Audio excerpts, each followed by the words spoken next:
मेरे चैनल को सब्सक्राइब करें और बेल आइकन दबाकर भेड़ियों के झुंड का हिस्सा बनें।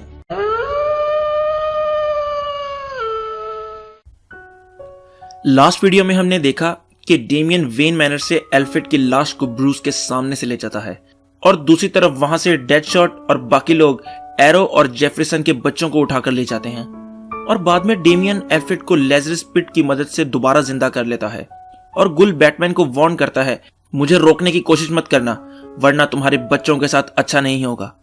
और वो लोग इस सिलसिले में प्लास्टिक मैन से भी मदद मांगते हैं और ब्लू बीटल भी उनके साथ शामिल हो जाता है। अब आगे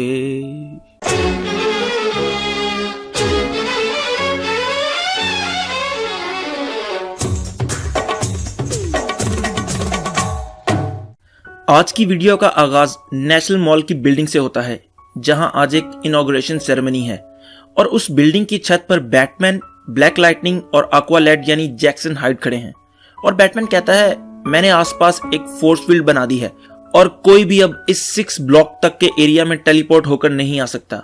और वो स्टील से भी पूछता है कि तुम्हें कुछ अजीब सा होता हुआ नजर आ रहा है, तो वो जायजा लेकर बताती है नहीं, अभी तो मुझे ऐसा कुछ भी होता हुआ नजर नहीं आ रहा। इसके बाद वो सब छत पर खड़े थे तो बैटमैन स्टील को और एक्वालैड को समझाता है कि अब प्रेसिडेंट की हिफाजत की जिम्मेदारी तुम्हारी है, हम लोगों को जाना होगा। जैक्सन हाइड कहता है तुम लोग हम दोनों को यहाँ अकेला छोड़कर नहीं जा सकते, लेकिन ब्लैक लाइटनिंग कहता है हमें जाना होगा। तो जैक्सन कहता है वैसे जाना कहाँ है? तो बैटमैन कहता है वो हम अभी तुम्हें नहीं बता सकते और स्टील से कहता है कि स्टील, अगर तुम्हें कुछ भी होता हुआ दिखाई दे तो तुमने फौरन प्रेसिडेंट को उठाना है और किसी सेफ जगह पर पहुंचा देना है। दूसरी तरफ बैटगर्ल, डायना, ओलिवर, वाइल्डकैट और वो दोनों बाप बेटा भी एक प्लेन में बैठकर उस जगह के ऊपर पहुंच जाते हैं जहां पर कॉनर के सिग्नल आना बंद हो गए थे और वो लोग नीचे टेलीपोर्ट होकर नहीं जा सकते थे क्योंकि वो लोग उन्हें डिटेक्ट कर लेंगे। तो वो एक नया प्लान बनाते हैं। बैटगर्ल सूट अप होकर आती है और लूक और प्लास दोनों उसकी बॉडी पर लिपट जाते हैं और कहते हैं परेशान होने की बात नहीं, जब हम हैं तो क्या गम है। और वो प्लेन से नीचे छलांग लगा देते हैं मगर वो बड़ी तेजी से नीचे की तरफ आने लगे थे और ओलिवर बताता है कि तुम लोग बहुत तेजी से नीचे जा रहे हो। तो प्लास बताता है कि हम तेजी से नहीं, एहतियात से नीचे जा रहे हैं ताकि हम उन लोगों के रेडार पर ना आ सके। इसके बाद प्लास लूक से कहता है लूक तुम बारबरा को संभालो, मैं बदलने लगा हूं। तो ओलिवर कहता है पैराशूट बन रहे हो? तो प्लास कहता है पैराशूट तो बच्चों के लिए है। और वो एक हैंड ग्लाइडर बन जाता है और वो आराम से नीचे आने लगते हैं और लूक भी अपनी टांगे फैलाकर जमीन पर लगाता है और वो आराम से नीचे उतर जाते हैं। जब वो वहां देखते हैं तो वहां निंजास मौजूद थे तो लूक एक निंजा बनकर उन निंजास के सामने जाता है और कहता है और भाई क्या हाल है, और एकदम से फैल जाता है जिसे देखकर सब निंजास के मुंह से निकल जाता है bye bye bye bye bye bye.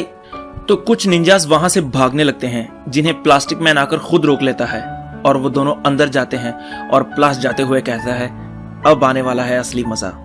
दूसरी तरफ डेमियन एल्फ्रेड को व्हीलचेयर पर बिठाकर घुमा रहा है जहां पर हर उस तरह का जानवर मौजूद है जो कि बिल्कुल खत्म होने के दहाने पर है, जो कि कभी भी ना आपने तो देखा होगा और ना ही उसका नाम सुना होगा। डेमियन की मुलाकात वहां एनिमल मैन से होती है तो वो एनिमल मैन से पूछता है कि तुम यहाँ कैसे आए थे? तो वो उसे एक पुरानी कहानी सुनाता है कि जब किसी ने सिर्फ अपने खेल के लिए अपनी नस्ल के आखिरी राइनो का कत्ल कर दिया था और उसने मेरी आंखों के सामने दम तोड़ा और तब मैंने डिसाइड किया था कि जो कुछ भी हो मैं इन खत्म होती हुई नस्लों को प्रोटेक्ट करूंगा। दूसरी तरफ जंगल में सब कुछ क्लियर होने के बाद बाकी लोग भी जंगल में टेलीपोर्ट होते हैं और बारबरा सबको ऑर्डर देती है कि सबने क्या क्या काम करना है और वो ब्लू बीटल से कहती है कि तुम बाहर रुकोगे और बाहर एग्जिट का ख्याल रखोगे। बीटल कहता है ये क्या, मुझे इतना दूर लाकर बस बाहर खड़ा रख रहे हो तुम लोग?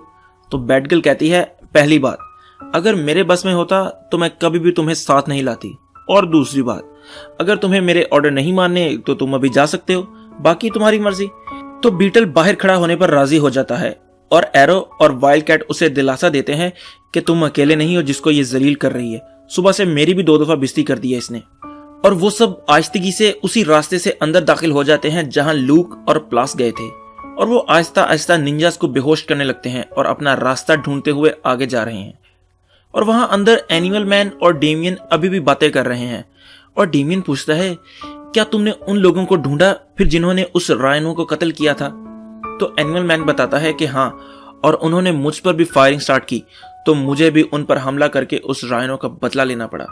और वहां गुल, इवल बैटमैन और विक्सन भी आ जाते हैं और पीछे से अथानासिया आती है और कहती है, ग्रैंडफादर, नॉर्थ साइड पर कोई टेक्निकल इशू आ रहा है। तो गुल कहता है, वो टेक्निकल इशू नहीं, वो डिटेक्टिव है और वो और उसका गैंग यहाँ पहुंच चुका है। तो एनिमल मैन कहता है, मैं भी चलूं साथ। तो गुल उसे मना करके कहता है, नहीं, तुम यहाँ जानवरों के पास रुको। तो इवल बैटमैन कहता है, हमें यह तो नहीं पता कि वो यहाँ पहुंचा कैसे, मगर उसके आने की खबर हमें पहले ही से थी और अब वो आया तो अपनी मर्जी से है, मगर अपनी मर्जी से जा नहीं पाएगा। और वो डियाब्लो से कहता है, डियाब्लो, याद है ना तुम्हें तुम्हारा काम? और डियाब्लो की बॉडी पर से आग के शोले भड़कने लगते हैं और वो एक जोरदार धमाका करता है जिससे सारी जगह हिल जाती है। और डेमियन पूछता है, ये क्या हुआ? तो बैटमैन बताता है, मैंने कहा था ना कि वो आया तो अपनी मर्जी से है, पर जा नहीं पाएगा। यहां आने का सिर्फ एक ही रास्ता था और वो भी बंद कर दिया गया है। अब वो एल्फ्रेड और बच्चों को यहां से नहीं लेकर जा सकता। बाहर खड़ा ब्लू बीटल भी वो धमाका देखता है और वो जिस रास्ते की रखवाली के लिए खड़ा था वो तबाह हो गया था पूरा का पूरा। और वो बैटगर्ल से पूछता है, बैटगर्ल, रास्ता तो पूरी तरह तबाह हो गया, क्या मैं अभी भी यहाँ खड़ा रहूं? और अंदर खड़े सब लोग बाहर खड़े ब्लू बीटल से कांटेक्ट नहीं कर पा रहे थे। तो ब्लैक लाइटनिंग कहता है, जो भी है, हमें वक्त जाया नहीं करना चाहिए और बच्चों को बचाने के लिए जाना चाहिए। बारबरा प्लास से पूछती है कि वो कहां तक पहुंचा है और क्या उसे बच्चे मिले। तो वो बताता है कि अभी तक तो उसे बच्चे नहीं मिले और मैं अभी गुल के किचन में प्याला बना हुआ हूं। वो है तो एक क्रिमिनल, मगर वो अपनी हर चीज को बड़ा ऑर्गेनाइज करके रखता है। तो बैटमैन वहां से जाने लगता है। तो कैनेरी के पूछने पर बताता है कि वो एल्फ्रेड और डेमियन को ढूंढने जा रहा है और तुम लोग जाओ और बच्चों को बचाओ। तो वाइल्डकैट कहता है, चलो मैं भी तुम्हारे साथ आता हूं मदद के लिए। बच्चे अंदर आराम से बैठे हैं और वो भी उस धमाके की आवाज सुनते हैं। तो कॉनर कहता है, लगता है मेरे डैड आ गए मुझे बचाने के लिए। तो ब्लैक लाइटनिंग की बेटी कहती है, वो लोग हमारी मदद के लिए आ रहे हैं और हम यहाँ पर हाथ रखकर नहीं बैठ सकते, हमें भी कुछ करना होगा। और तब वो दोनों लड़कियां भी अपनी पावर शो करती हैं। उधर बैटमैन और वाइल्डकैट भी निंजा से फाइट करते हुए जा रहे हैं कि तभी जमीन से एक बहुत बड़ा प्लांट सा निकलता है जो कि आकर बैटमैन को जकड़ लेता है और वाइल्डकैट दूसरी तरफ रह जाता है। और एक्चुअल में वो पॉइजन आइवी थी। वहां अंदर राजल गुल आता है और कुछ निंजा से कहता है, आओ मेरे साथ, हमें बच्चों को गार्ड करना है क्योंकि बैटमैन और उसका गैंग उन्हें बचाने के लिए आ रहा है। और वो बच्चों की रखवाली पर खड़े किलर क्रॉक और ऑर्का से कहता है, तुम लोग जाओ और बैटमैन का खात्मा करो, मैं और मेरे निंजास यहाँ रुककर बच्चों पर नजर रखते हैं। गुल अपने निंजास को लेकर अंदर जाता है तो जेफरीसन की बेटी गुल पर अटैक कर देती है और उसे और उसके निंजास को बिजली के झटके लगाती है। तो गुल झटके खाते हुए कहता है, उई उई उई माँ। और बच्चे ये सुनकर कहते हैं, उई माँ। और तब पता लगता है कि वो गुल नहीं, लूक था जो उन्हें बिजली के झटके बंद करने का कहता है। और उसके हाथ में जो तलवार थी वो प्लास था, जो लूसी को देखकर कहता है, तुम कौन हो? मुझे तो सिर्फ 3 बच्चों का बताया गया था, तुम तो मेरी लिस्ट में हो ही नहीं। तो वो बताती है कि वो लूसी है, हार्ली की बेटी। और हार्ली भी वहां आती है और लूसी उसे बताती है कि ये अंकल हमें बचाने के लिए आए हैं।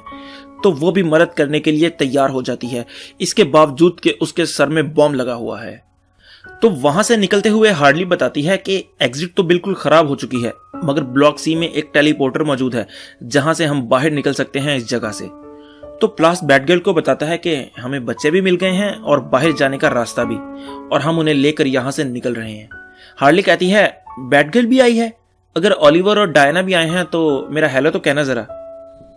वो थोड़ा सा आगे जाते हैं तो किलर क्रॉक, ऑर्का और बाकी निंजास उनका रास्ता रोकने के लिए खड़े थे। तो प्लास हार्ली से कहता है, तुम बच्चों को लेकर यहां से निकलो, मैं और लूक इन्हें संभालते हैं। तो हार्ली कहती है, मैं अकेले कैसे लेकर जाऊं बच्चों को, वो सारा रास्ता निंजा से गार्डेड है। तो प्लास कहता है, मेरा यकीन मानो, तुम अकेली नहीं जा रही, अब जाओ यहां से। तो वो बच्चों के साथ वहां से भाग जाती है, मगर क्या करेगा पांडु जब किस्मत ही हो, क्योंकि उनकी दूसरी तरफ इवल बैटमैन खड़ा था जो हार्ली से पूछता है वो बच्चों के साथ क्या कर रही है। तो हार्ली बहाना बनाने की कोशिश करती है, मगर इवल बैटमैन कहता है, अपने ड्रामे बंद करो, मैंने सब कुछ कैमरा से देख लिया है, मैं शुरू ही से जानता था कि तुम सिवाय मुसीबत के और कुछ नहीं।